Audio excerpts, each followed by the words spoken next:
बिस्मिल्लाहिर्रहमानिर्रहीम। अस्सलाम वालेकुम नाज़रीन, मैं हूं साकिब बशीर। मेरे साथ मौजूद हैं सोहेल रशीद साहब। अभी सुप्रीम कोर्ट की पार्किंग में हम मौजूद हैं। यहाँ पे बात करेंगे कि सुप्रीम कोर्ट में कोई सुलह के हवाले से ख़बरें चल रही हैं, वो क्या हैं और क्या जब जो है वो चीफ़ जस्टिस काजी फ़ायज़ी साहब 25 अक्टूबर को उनकी रिटायरमेंट है, तो ये वर्किंग डेज़ जो है वो तकरीबन 10 बनते हैं, तो वैसे 15 या 18 दिन जो है वो रह गए हैं उनकी रिटायरमेंट को। तो क्या ऐसी कोई सिचुएशन बन सकती है, इस पे बात करते हैं। और इसके अलावा जो आइनी तरामीम के जो मुसवदे हैं, वो मुस्लिम लीग नून ने पहली जो हुक्मरान इत्तेहाद था उनकी जानिब से एक ड्राफ्ट सामने आया था, वो उस पर बहुत ज़्यादा ले दे हुई, बहुत ज़्यादा बात हुई उस पर, जिसके बाद जो है वो पीपल्स पार्टी मैदान में आई, फिर मौलाना आए कि अपने अपने मुसवदे बनाएंगे। तो इस हवाले से सोहेल रशीद साहब से पूछेंगे कि मुसवदों की क्या जो है वो गेम है और कब तक जो है वो आइनी तरमीम लाए जाने का इम्कान है। तीसरा हमारा इसी के साथ ही जो है वो मौजू होगा, वो है वकला की जो इंटरनल जो पॉलिटिक्स है, वकला के अंदर एक तकसीम जो है वो हम देख रहे हैं, ख़ास तौर पर जो अमेंडमेंट्स हैं, कॉन्स्टिट्यूशनल अमेंडमेंट्स या कॉन्स्टिट्यूशनल कोर्ट के तनाजुर में। आज जो फ़ारूक कच नाइक हैं उन्होंने भी बात की, इसी तरह बार काउंसिल्स के एलामिये भी आ रहे हैं। इन तीनों जो है मौज़ूआत पे बात करते हैं। सोहेल साहब ये बताएं कि ये जो कोई सुलह की बातें जो है वो चल पड़ी हैं, उसके पीछे कुछ मतलब मामला है, बात है, या ये सिर्फ सुनी सुनाई बातें हैं? क्योंकि 10-12 दिन रह गए हैं, अब तो सुलह होना ना होना तो मेरे ख्याल में मैटर ही नहीं करता।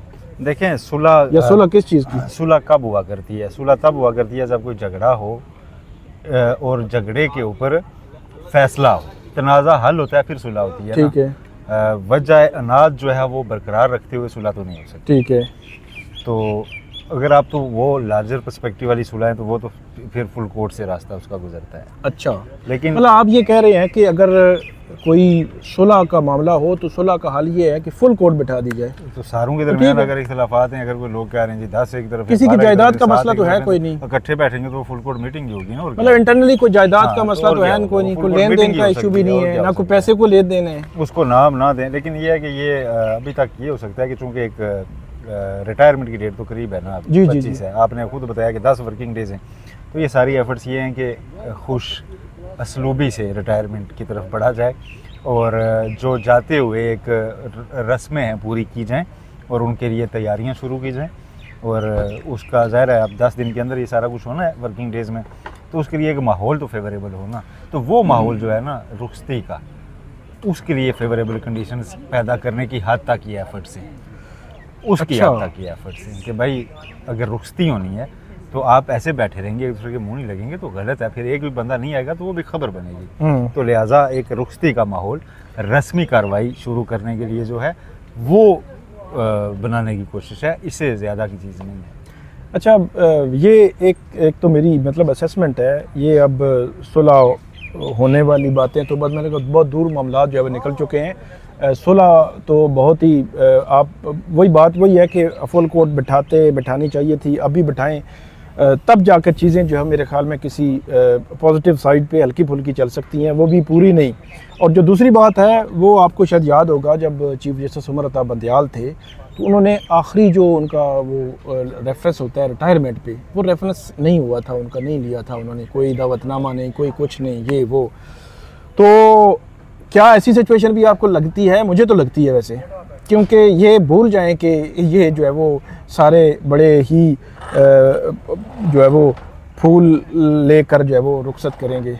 नहीं, वो देखें बार्स की तरफ से तो होती ही है ना। नहीं, वो तो होनी है, ठीक है, तो इंटरनली तो सारे आते ही हैं ना। बिल्कुल ठीक है। उसमें एक बंदयाल साहब का जाते हुए जो हुई थी बार्स की तरफ से, तो उसमें आ गए थे सारे चीफ जस्टिस काजी फ़ायज़ साहब ताहीर से आए थे।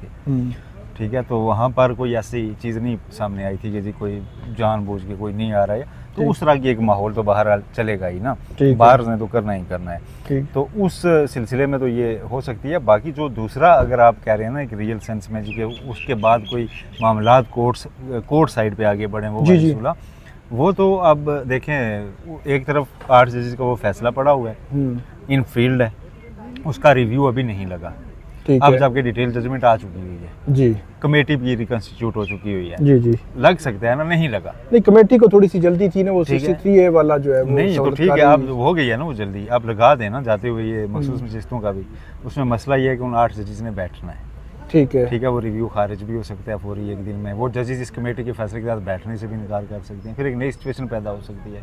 तो अब अगर चीफ जस्टिस काजी फायसा ने जाने का फैसला कर लिया तो मेरा ख्याल है वो कहते होंगे कि ठीक है फिर ये रिव्यू करते रहेंगे खुद, एक तो वो भी हो सकता है। तो या तो वो वाली सुलह होना कि बैठे सारे नहीं जी हम वो कर रहे हैं, उस फैसले को गैर मौसर करने की एफर्ट्स अभी भी जारी हैं। अच्छा उस आज की खबर दें, वो खैर आपकी आगे मसवदे की तरफ आएंगे, लेकिन चलें आ गई है तो कंटिन्यू कर लेते हैं। अब अगर नंबर गेम पूरे होते गवर्नमेंट के पास तो वो तो तसल्ली से होते ना। आज ये खबर आई है कि पार्लिमानी जमातों ने, जो पीपल्स पार्टी नून लीग है, उन्होंने स्पीकर को अप्रोच किया कि आप दोबारा इलेक्शन कमीशन से खत लिखें और उन्हें कहें कि हमने जो इलेक्शन एक्ट में तरमीम किया उसके तहत हमें मखसूस नशिस्तें वापस करो, सुप्रीम कोर्ट का फैसला भूल जाओ। मतलब ये है कि वो माले गनीमत हमें फौरी तौर पे वापस इसका किया मतलब जाए। है वो फौरी चाहिए तभी तरमीम मुमकिन है। क्यों? अच्छा अब ये एक ऑप्शन खोला जा रहा है ना, क्योंकि कल मौलाना ने जो बातें हुई हैं उससे काफ़ी चीज़ें आई हैं जी कि मौलाना राजी बहुत मशरूत हुए हैं और जो शराइत उन्होंने लगाई हैं उसके बाद नून लीग तो सोचेगी कि हमें क्या ज़रूरत पड़ी है फिर ये तरमीम करने की जिससे हमें कोई फ़ायदा ही नहीं होना। खाम तरमीम बराए तरमीम तो खाली ज़िद पूरी करने वाली बात है ना। तो मौलाना आप दूसरी तरफ से PTI को भी साथ रखना चाह रहे हैं, उनको नाराज़ भी नहीं करना चाह रहे, और मौलाना उनको ये मंजर बड़ी आसानी से भेज सकते हैं PTI को कि देखें सियासी तौर पर मैंने आपको बचा लिया है, मैंने तरमीम उनकी होने दी है और उसमें आपके खिलाफ जो जाने वाली चीज़ें थी वो मैंने निकाल दी हैं। मिलिट्री कोर्ट्स का मामला चला गया, जज ट्रांसफ़र नहीं होंगे इस्लामाबाद हाई कोर्ट के और सुप्रीम कोर्ट में तब्दीली भी हो जाएगी, तो आपको और क्या चाहिए। हर चीज़ तो फसाद से नहीं होती। तो मौलाना उधर ये मैसेज दे रहे हैं, इधर इनके साथ कह रहे हैं ठीक है जी 2 हिस्सों में कर लें, 25 से पहले कर लें, आप आईनी अदालत बनाने वाली, उसमें होगा कौन ये सारा 25 के बाद कर लें, ठीक है। तो ये आप 25 से पहले और बाद के 2 टोटे क्यों किए जा रहे हैं चीफ जस्टिस काजी फैज़ से? अच्छा, इसमें एक और फैक्टर बताएं कि कब तक अब जो है वो शंघाई तावन तंजीम के इजलास के बाद ही जी 20 और 22 के दरमियान या इन 2-3 दिनों में ये दोनों सेशन कॉल करने की बात और उस वक्त तक नोटिफिकेशन का कोई इम्कान नहीं है। अच्छा, नोटिफिकेशन का इम्कान है, किस तरह? क्योंकि फोकस तो सारा वो है ना कि आईनी अदालत में अब कौन होगा, यहाँ का फोकस नहीं है। अच्छा, यहाँ का फोकस नहीं है, यहाँ वो कह रहे हैं कि ठीक है जी जो सीनियर तरीन है उसको लेट हिम कम, ठीक है। आईनी अदालत में कौन होगा और उसके इख्तियारात क्या होंगे, बात वो है, ठीक है। अगर यहाँ पे जैसे मंसूर अली शाह बन भी जाते हैं, आईनी अदालत बन जाती है उसके बाद और वहाँ पे कोई और वो उनके पावर जिस तरह पावर है कम कर दिया जाए, ठीक है। तो यहाँ पे ये हाजी अल्लाह देता बनाम सुप्रीम कोर्ट को सेशन बना दिया जाए, सेशन कोर्ट नहीं होगी तो सुप्रीम ही जाहिर है अपीलें नहीं होगी होगी से हाई कोर्ट, लेकिन महदूद होगा ना, वही जो हाँ आम केसेस हैं फिर वही होंगे आईनी सारे। तो अच्छा, फिर बिलावल साहब का जो आइडिया है उसके तहत तो पूरी जुडिशरी मुल्क में नहीं बन रही है, ठीक है। एक सुप्रीम कोर्ट है और 4 हाई कोर्ट्स हैं, ठीक है। वहाँ पे ये होगा कि एक आईनी अदालत और नीचे 4 आईनी अदालतें सूबों में, अच्छा अच्छा, ठीक है। वो सारा सेटअप ही मतलब ये है कि अब जो है वो जिस तरह चीफ मिनिस्टर जो है वो जाला होता है, तो अब चीफ जस्टिस जो है वो सूबाई आईनी अदालत का वो भी जाला होगा। एक तरफ जो है वो पंजाब में उनका होगा, KP में उनका होगा और बलूचिस्तान वालों का अपना होगा। तो फिर बाकी सूबों से गर्ज ही नहीं है। फिलहाल पीपल्स पार्टी को चाहिए अपना प्रोविंस प्रोटेक्ट करना है, उस प्रोटेक्शन के लिए वो चाह रहे हैं कि चलो जी ये अच्छा नून लीग फंसी हुई है ना, पीपल्स पार्टी हम देखा से ये तरमीम करने आ गए, चलो इन तरमीम से अपनी उनको यहाँ कोई परवाह नहीं है। चीफ जस्टिस काजी फायज़ साहब जैसे मंसूर अली शाह, ये पीपल्स पार्टी का कंसर्न नहीं है। अच्छा, उनको इससे कोई फ़ायदा नहीं है, ठीक है। सिंध उनको पता है उनके पास प्रोटेक्टेड है ना, वहाँ पे PTI का डेंट है ना, वहाँ पर नून लीग डेंट डाल सकती है। फिर उनको वाइस वर्सा भी पता है कि हम ना अभी पंजाब में डेंट डाल सकते हैं नून PTI को, ना हम PTI को KP में टच कर सकते हैं। बलोचिस्तान जैसे मिलता है वो सबको पता है। तो उनको ये लग रहा है कि चलें यार अच्छा ये तरमीम आ रही है, देख आईनी अदालत का लोगों ना अपनी जड़ी कम अज़ कम सिंध आसी मजीद प्रोटेक्ट करिए। उनको सूबों की आईनी अदालत से ज्यादा गर्ज नहीं, मैंने तो सुना था कि ये कोई आइन ये जो अदालती इस्लाहात हो रही हैं तो पब्लिक को बड़ा फायदा होगा, तो उसके वाले से कैसे पब्लिक को फायदा होगा? लॉ एंड जस्टिस कमीशन कहता है कि 22,60,000 पेंडिंग केसेस हैं, हाँ जी, पूरे मुल्क में। 18,60,000 डिस्ट्रिक्ट कोर्ट्स में, ठीक है। मैं नहीं कह रहा लॉ एंड जस्टिस कमीशन, ठीक है। 4 लाख बच गए, हाँ। उसमें से 60,000 सुप्रीम कोर्ट के, ठीक। 3,40,000 हाई कोर्ट्स और फेडरल शरीयत कोर्ट में, उनसे मुतल्लिक भी अमेंडमेंट सच नहीं, ठीक है। पीछे 60,000 बचे, 33,000 केसेस उसमें सिविल नेचर के हैं, उनसे मुतल्लिक ये आईनी अमेंडमेंट्स नहीं है। 10,000 उनमें से क्रिमिनल हैं, रेप के, कत्ल, ठीक चोरी है। डकैती राजधानी इसके 43,000। 43,000। पीछे बचे हैं 17,000। 17,000। 17,000 में से भी मतलब 100 मोटो केसेस 27-28 हैं। ठीक है, आप बहुत खींच तान के रेज हैं, उसमें से बहुत से गैर मौसर केसेस भी हैं। हाँ हाँ, वो हज़ारों, पुराने ठीक है? जो 100 मोटो हैं वो खींच तान के रेज हैं, 50-100 केस नहीं बनता। उसके लिए आप जनाब अलग अदालत बना के तो अवाम के मसाइल हल तो नहीं होंगे। अवाम से मतलब ये हैं ही नहीं। ये मैंने बिलावल भुट्टो जरदारी साहब को जब हम उठ रहे थे तो तब मैंने उनको ये भी कहा, मैंने कहा तो जी, क्या अवाम कहते से हैं? मुतल्लिक कैसे? क्या कहते हैं? कहते नहीं, मैं अभी मौलाना के साथ लगा हुआ हूँ, हम नेक्स्ट उस तरफ भी जाएंगे। मैंने कहा नेक्स्ट नहीं। उस तरफ ना जाए, पहले उस तरफ जाए ना, नहीं, ताकि वो तो कह रहे हैं कि अदालती इस्लाहत हैं और अवाम को इतना नुकसान, तो ये तो वो केस अवाम नहीं को लगते, नुकसान तो का केस मंजर सुने है नहीं ना सर, जाते। कौन से केस नहीं सुने जाते। अभी तो हाई कोर्ट्स और सुप्रीम कोर्ट रिस्ट्रेंट शो कर देती हैं कई बार हाँ, कि जी हमारे पास और बड़ा लगे जाए, कभी कभार सुन लेती हैं। एक आईनी अदालत सब्जेक्ट स्पेसिफिक बन रही है, हाँ, तो वो तो कौमी असम्बली और सेनेट के ऊपर लगा एक सीसीटीवी कैमरा होगा सही है। जो हर टाइम देखेगा कि आप ठीक कर रहे हैं या नहीं कर रहे। तो वक्ती तो आपको शायद कोई फ़ायदा हो जाए, कल को आखिर इसी मुल्क के वकील ही उसके जज बनेंगे ना, इसी जुडिशल सिस्टम के हिस्सा लोग ही जज बनेंगे ना, जैसे हाई कोर्ट या सुप्रीम कोर्ट के बन जाते हैं। मैं जी, मिसाल देता हूँ, जस्टिस बाबर सत्तार के हाई कोर्ट का जज बनने की मुखालफत कौन कर रहा था? पीटीआई। पीटीआई। आज उनकी सबसे बड़ी मुहाफिज है पीटीआई। एक वक्त, ठीक है, वक्त घूमता है आ जाता है। अब आईनी अदालतें बना लें, कल को वो सारे जनाब वहाँ से आपकी हर चीज़ के ऊपर वो उठाना शुरू कर दें। हाँ। पटिशन, अब वकीलों सोचेंगे पटिशन, वो सारे जितने फ्रिवलेस पटिशनर हैं उनको यहाँ पे एंटरटेन नहीं किया जाता, हमारे पास बोझ है, वो वहाँ जाएंगे जी आपके पास तो बोझ ही नहीं है, ये देखो तरमीम गलत होगी। तो क्या करेंगे आप?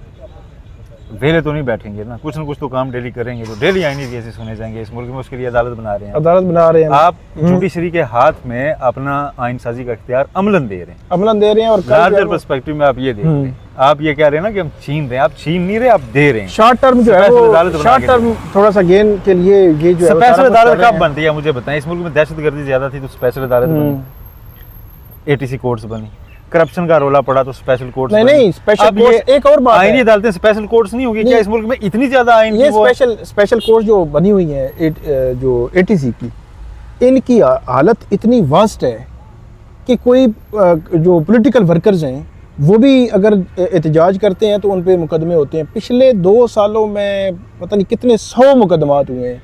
और मज़े की बात ये है कि एक में भी वो जो 780 है वो साबित नहीं कर सकी प्रोसिक्यूशन जी, वो बाद में निकल जाते हैं, उनके मतलब पास केस ही नहीं से चले जाते हैं, उनके पास वो केसेस खिसक ये जाते हैं। स्पेशल कोर्ट्स हैं दहशतगर्दी खत्म करने के लिए, तो इनकी हालत और देख लें। अगर ये स्पेशल, और एक चीज और, अगर ये स्पेशल दहशतगर्दी को एड्रेस कर रहे होते ना, तो पिछले दिनों इधर वकला के साथ मुशावरत के दौरान जो लॉ मिनिस्टर ने एक बात कही थी ना, जी जी, कि हमें कहा गया है एक नेशनल सिक्योरिटी की मीटिंग में कि आपकी जनाब एटीसी का हमें रिकॉर्ड देंगे कितने दहशतगर्दों को उन्होंने सजा दी है। अगर ये पॉलिटिकल वर्क की जगह उनको देख रहे होते तो मेरा ख्याल है वो टाइमली जो एक टाइम फ्रेम तय है कि इतने दिनों में आप केस का फैसला करेंगे, आप दहशतगर्दों को सजाएं दे रहे होते तो आज मिलिट्री कोर्ट्स की बहस न बाकी होती।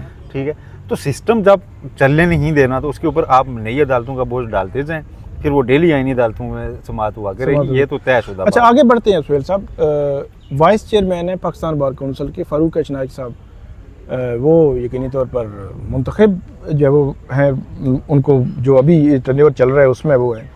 एक तरफ वो जो मुसवदा गवर्नमेंट ने दिया है, जिस गवर्नमेंट का ऐसा पीपल्स पार्टी भी है, और जिस पीटीआई पीपल्स पार्टी की तरफ से एक मुसवदा जो है वो फारूक एच नाइक साहब ने भी इनपुट तो उनकी होगी, तैयार ही बल्कि इन्होंने किया होगा। तो इधर बैठे पाकिस्तान बार काउंसिल में वो कह रहे हैं जी हम वकील उनको जो है वो अपनी इनपुट दे रहे हैं कि इस मुसवदे में ये चीज़ें देखने वाली हैं और ये ठीक है, हम जो है वो आईनी अदालत का जो है वो उसके साथ हैं। और दूसरी जानब भी फारूक एच नाइक साहब भी बैठे हुए हैं पीपल्स पार्टी की तरफ से, आज भी उन्होंने कहा कि हम तो आईनी अदालत के साथ हैं। अब खबर ये है कि अभी सिंध बार काउंसिल ने रिजेक्ट किए हैं अमेंडमेंट्स, और constitutional courts Balochistan bar council ने रिजेक्ट किए हैं, और इस्लामाबाद बार काउंसिल रिजेक्ट कर चुकी है। आज Islamabad Lahore high court bar association का जो हुआ है इजलास हुआ है उसमें स्ट्रांगली इसको रिजेक्ट किया गया है। तो ये जो वकला की तकसीम है, वैसे ये बिलावल भुट्टो की बड़ी कामयाबी नहीं है, सारी बार्स में गए और पीछे सारू ने एलामिया जारी किया हमें ये जी जी जी जी कल राजा अलीम अब्बासी साहब ने काफ़ी जो है वो याद दहानी कराने की कोशिश की, वो भी पाकिस्तान पीपल्स पार्टी से उनका ताल्लुक़ रहा है माजी में, तो बड़े दुखड़े सुनाए उन्होंने, और बिलावल साहब को जो है वो बहुत कुछ याद कराने की उन्होंने कोशिश की। और बड़ा स्ट्रांगली उन्होंने रिजेक्ट किया है। वैसे कल जो इस्लामाबाद के वकील हैं सारे इकट्ठे थे, बहुत बड़ा मजमा था। तो इसको कैसे देखती हैं क्या? और उन्होंने एक चीज़ बड़ी क्लियर है कि उन्होंने ये इंश्योर किया कि कल जो उनका वहाँ पे कन्वेंशन था उसमें किसी पार्टी की छाप ना हो। हाँ हाँ, उनकी स्पीच से भी यकीन नहीं बनाया उन्होंने कहा किसी उन्होंने इमरान खान को क्रिटिसाइज किया, नवाज शरीफ, जरदारी सबको क्रिटिसाइज किया। तो अलीम बासी साहब की आपको जी याद है जब इमरान खान हाई कोर्ट में? जी जी जी जी, तो उनकी मौजूदगी में क्या की थी, तो वो तो बड़ा क्लियर है कि वो उनकी इंटेंशंस बड़ी वाज़ेह इस एंगल को आप कैसे देखते हैं? उस एंगल से पहले एक सवाल का जवाब दें। फारूक नायक इधर वाइस चेयरमैन की हैसियत से वकला के साथ बैठे हुए जी जी और कह रहे हैं कि हम और 7 रुकनी कमेटी को ऐड कर रहे हैं। सुने, वकला का हक नहीं मारने देंगे।